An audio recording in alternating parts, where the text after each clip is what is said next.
사랑하는 성도 여러분, 그리고 진리의 말씀을 사모하는 모든 분들께 주님의 이름으로 평안을 전합니다. 오늘 우리는 성령께서 우리에게 주시는 여러 은사 중 가장 신비하고 때로는 오해받기도 하는 방언이라는 주제에 대해 깊이 나누어 보고자 합니다. 이 심오한 영적 세계로 함께 들어가기 전에 잠시 시간을 내어 구독과 좋아요를 눌러주시면 하나님의 은혜로운 이야기가 더 많은 영혼에게 닿는 귀한 통로가 될 것입니다. 여러분의 작은 손길 하나하나에 하나님의 축복이 가득하기를 기도합니다. 오늘 우리가 탐구할 세 번째 주제는 조금은 모호하게 들릴 수 있고 그 의미를 완전히 이해하기까지 시간이 걸릴 수 있는 내용입니다.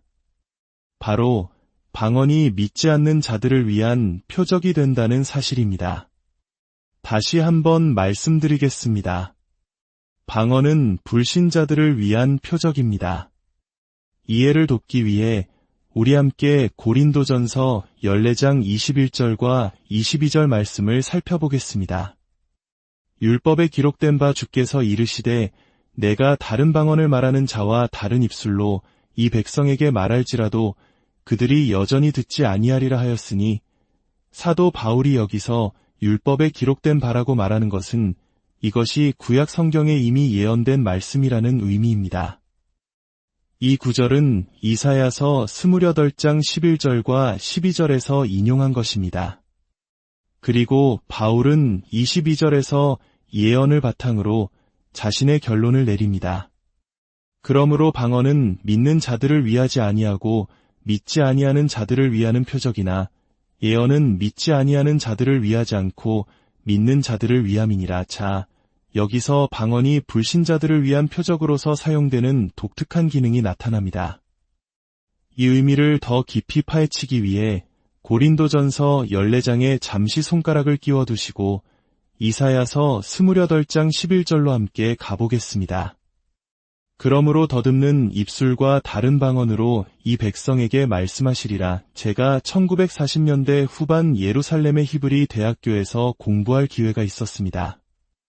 당시 히브리어의 최고 권위자로 인정받던 토르체너 교수님의 수업을 들을 수 있었던 것은 큰 영광이었습니다. 교수님의 주된 교재는 성경이었지만 그분은 신앙의 관점이 아닌 언어학적 자료로서 성경을 연구하는 분이셨습니다.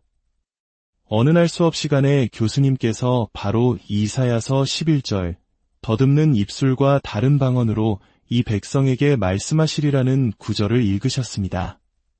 그리고는 학생들에게 이렇게 고백하셨습니다. 솔직히 말해서 나는 이 구절이 무엇을 의미하는지 도저히 모르겠습니다. 저는 강의실 뒤편에 앉아 그 말을 들으며 속으로 생각했습니다. 교수님, 제가 그 의미를 알려드릴 수 있다면 얼마나 좋을까요? 하지만 제 히브리어 실력이 부족하기도 했고 감히 나설 용기가 없었습니다. 여기서 더듬는 입술이라는 표현에 주목해볼 필요가 있습니다. 어떤 사람들은 방언을 처음 말하기 시작할 때 유창하지 않고 더듬거리는 현상에 대해 의문을 제기합니다. 하지만 성경은 이미 그 현상을 예언하고 있습니다. 만약 그런 일이 일어나지 않는다면 오히려 성경 말씀에 문제가 있는 것이겠지요. 물론 계속해서 더듬거리라는 의미는 아닙니다. 하지만 처음 방언을 말할 때 더듬거리더라도 당황하거나 부끄러워할 필요가 없습니다. 그저 계속 나아가면 성령의 인도하심 속에서 곧 유창하게 될 것입니다. 더듬는다는 것은 자신감의 부족, 성령님께 온전히 자신을 내어드리지 못하는 상태에서 비롯될 때가 많습니다. 긴장을 풀고 온전히 의탁할 때 더듬거림은 멈추고 영의 언어는 강물처럼 흘러나오게 됩니다. 이사야서는 계속해서 말합니다. 더듬는 입술과 다른 방언으로 이 백성에게 말씀하시리라. 여기서 이 백성은 누구일까요? 문맥을 보면 명확하게 이스라엘 민족을 가리킵니다. 12절은 이렇게 이어집니다. 전에 그들에게 이르시기를 이것이 너희의 안식이요 이것이 너희의 상쾌함이니 너희는 곤비한 자에게 안식을 주라 하셨으나 그들이 듣지 아니하였도다. 여기서 두 가지 중요한 사실을 발견할 수 있습니다. 첫째, 안식과 상쾌함이 무엇입니까? 바로 다른 방언으로 말하는 것입니다. 그것은 우리의 억압과 두려움으로부터의 해방이며 내면의 장벽을 허무는 영적 휴식입니다. 둘째, 그들이 듣지 아니하였도다 라는 말씀입니다. 누가 듣지 않았습니까? 바로 이스라엘입니다. 예언은 역사적으로 오순절 날에 성취되었습니다. 120명의 성도들이 각기 다른 방언으로 말하는 것을 수많은 유대인들이 들었습니다. 그들은 말하는 사람들이 그 언어들을 배운 적이 없다는 사실을 알았고, 동시에 그 언어들이 실제하는 유효한 언어임을 인지했습니다. 한번 상상해 보십시오. 여러분이 길을 가다가 평생 한국어만 쓰던 10명의 사람이 여러분이 아는 각기 다른 외국어로 유창하게 하나님의 위대하심을 선포하는 것을 목격한다면 어떻겠습니까? 그들이 그 언어들을 한 단어도 모른다는 사실을 여러분이 알고 있다면 말입니다. 그것은 분명 당신의 모든 주의를 사로잡을 것입니다. 이스라엘 민족의 가장 놀라운 점 중 하나는 바로 그토록 초자연적인 표적 앞에서도 국가적으로 그들은 듣기를 거부했다는 사실입니다. 이것이 바로 방언은 믿지 않는 자들을 위한 표적이라는 말씀의 의미입니다. 성령으로 충만한 믿는 자들이 배우지 않은 언어를 말하고 그 자리에 있던 믿지 않는 자들이 그 언어를 알아듣고 그들이 그 언어를 모른다는 사실을 암으로써 그것이 그들에게 초자연적인 표적이 되는 것입니다. 이러한 일은 지금도 때때로 일어납니다. 제가 시애틀에 있을 때 한 성공회 여성분이 병원에서 아픈 사람들을 방문하고 있었습니다. 그녀는 침대에 앉아있는 한 남성에게 다가갔는데 그는 매우 어둡고 불행한 표정을 짓고 있었습니다. 그녀가 영어로 말을 걸었지만 그는 아무런 반응이 없었습니다. 신실했던 그녀는 잠시 후 용기를 내어 입을 열고 알지 못하는 언어로 말하기 시작했습니다. 그러자 놀랍게도 그 남자의 얼굴이 환해지며 그녀에게 대답하는 것이었습니다. 그녀는 믿음을 가지고 계속해서 그 언어로 말했습니다. 나중에 알게 된 사실은 그녀가 그 남자의 모국어인 카나리아 제도의 스페인어로 말하고 있었다는 것입니다. 그녀는 그에게 주님의 선하심과 사랑에 대해 전하고 있었던 것입니다. 또 다른 이야기가 있습니다. 오래전 런던에서 집회를 할 때였습니다. 어느 날 밤 제 딸이 길거리 노방전도에서 저희의 설교를 듣고 있던 한 젊은이를 집회에 데려왔습니다.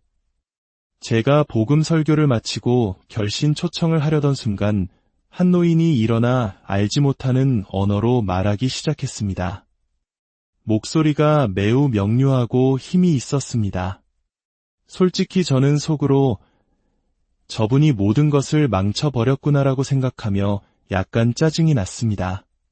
그런데 그 순간 그 젊은이가 제 딸에게 돌아서서 이렇게 물었습니다.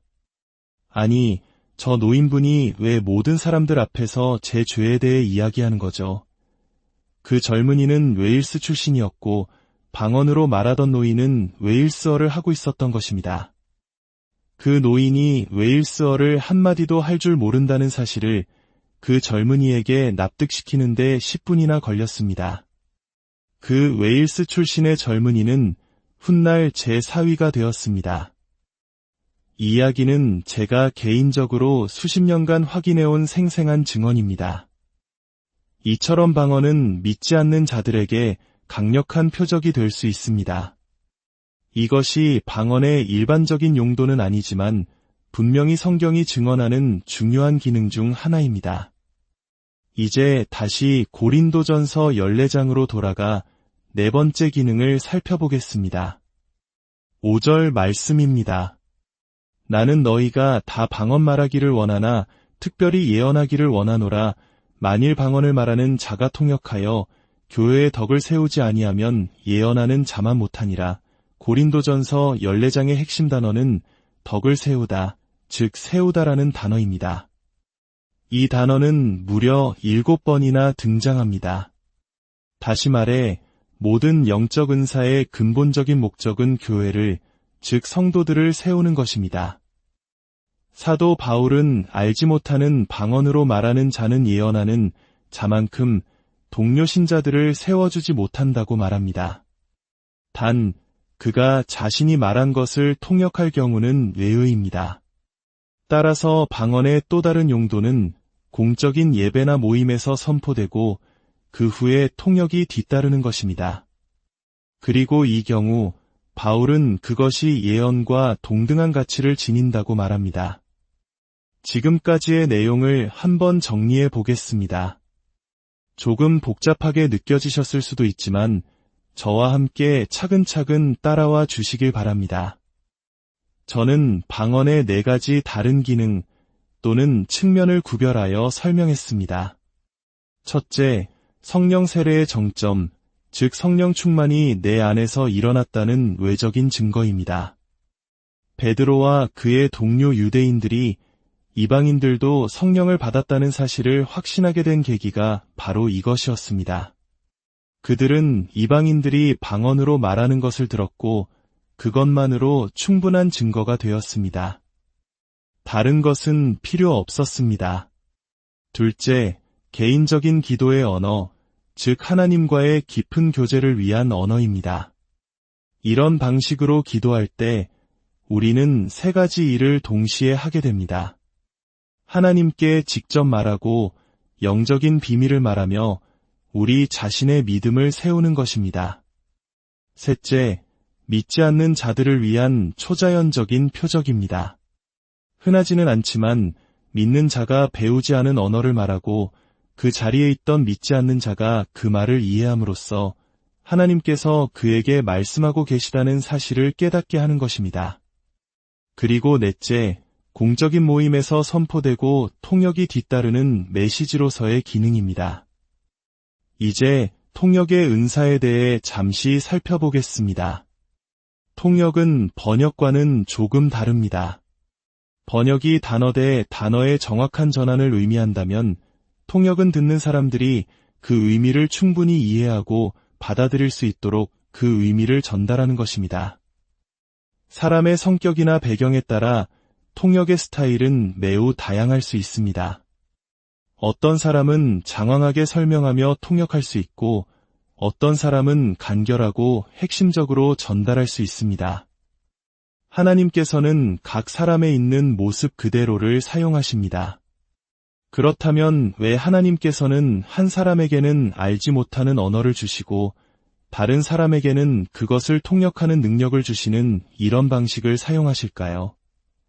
2가지 이유를 생각해 볼 수 있습니다. 첫째, 이것은 교회 공동체 안에서 상호 의존성을 촉진합니다. 하나님께서는 우리가 서로를 필요로 할 때 기뻐하십니다. 우리 혼자서 모든 것을 할 수 있다고 생각하는 교만함을 원치 않으십니다. 방언과 통역은 2 사람이 서로에게 의지하게 만듭니다. 둘째, 때때로 하나님의 백성들이 산만하고 집중하지 못할 때가 있습니다.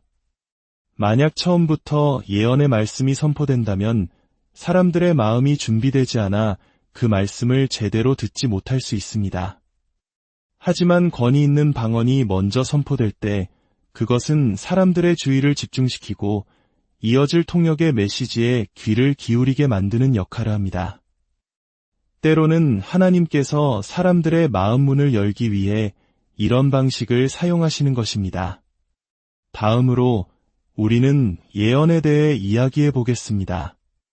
예언은 단순히 미래를 예측하는 것이 아닙니다. 성경적인 의미의 예언은 성령의 영감으로 자신의 이성적 판단의 산물이 아닌 자신과 듣는 이들이 이해할 수 있는 언어로 하나님의 말씀을 대언하는 것입니다. 고린도전서 14장 2절에서 4절은 방언과 예언의 차이점을 명확하게 보여줍니다. 방언으로 말하는 자는 사람에게 하지 않고 하나님께 말합니다. 영으로 비밀을 말하는 것입니다. 그러나 예언하는 자는 사람에게 말합니다. 그 목적은 교회의 덕을 세우고 권면하며 위로하는 것입니다. 방언으로 말하는 자는 자기 자신을 세우지만 예언하는 자는 교회, 즉 모인 성도들을 세웁니다.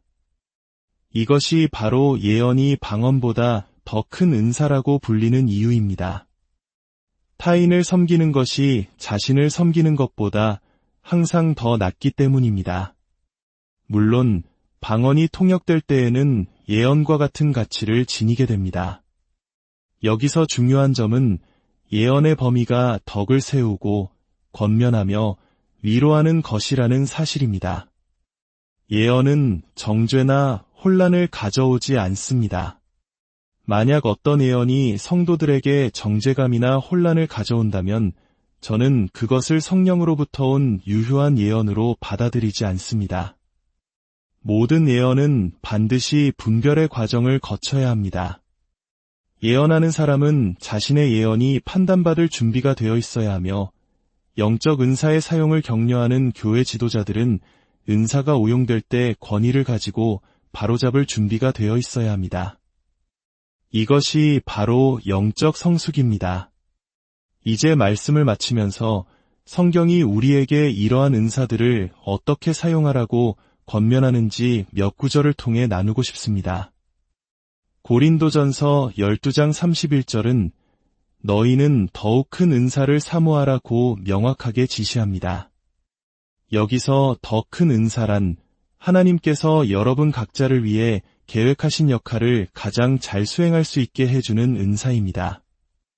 고린도전서 14장 1절은 사랑을 추구하며 신령한 것들을 사모하되 특별히 예언을 하려고 하라고 말합니다. 우리는 영적인 것들을 사모해야 하며 특별히 예언하기를 구해야 합니다. 또한 5절에서는 나는 너희가 다 방언 말하기를 원하나 특별히 예언하기를 원하노라고 말씀하십니다. 우리 모두가 방언 말하는 것이 하나님의 뜻이지만 우리 모두가 예언하는 것은 더욱 하나님의 뜻입니다. 그리고 13절은 그러므로 방언을 말하는 자는 통역하기를 기도할지니 라고 권면합니다. 마지막으로 마가복음 11장 24절의 원리를 기억하십시오. 그러므로 내가 너희에게 말하노니 무엇이든지 기도하고 구하는 것은 받은 줄로 믿으라 그리하면 너희에게 그대로 되리라. 영적인 은사를 위해 기도할 때 여러분은 언제 그것을 받는다고 믿어야 합니까? 바로 기도하는 그 순간입니다. 기도할 때 받았다고 믿는다면 여러분은 어떻게 행동해야 할까요? 이미 받은 사람처럼 행동해야 합니다. 그러면 여러분은 자신이 받았다는 것을 발견하게 될 것입니다. 사랑하는 여러분, 하늘에 계신 우리 아버지께서는 자녀들에게 가장 좋은 것을 주시길 원하십니다. 여러분이 빵을 구하면 돌을 주시겠습니까? 생선을 구하면 뱀을 주시겠습니까? 하물며 여러분이 성령의 선한 은사인 예언을 구할 때 하나님께서 다른 것을 주시겠습니까? 아닙니다. 여러분이 예언을 구하면 하나님께서는 예언을 주실 것입니다. 오늘 이 말씀을 듣는 모든 분들의 삶에 성령의 살아있는 은사가 충만하게 임하기를, 그리하여 하나님께는 영광이 되고 우리 공동체에는 큰 유익이 되며 여러분 각자의 영혼은 날마다 새로워지는 놀라운 역사가 일어나기를 주님의 이름으로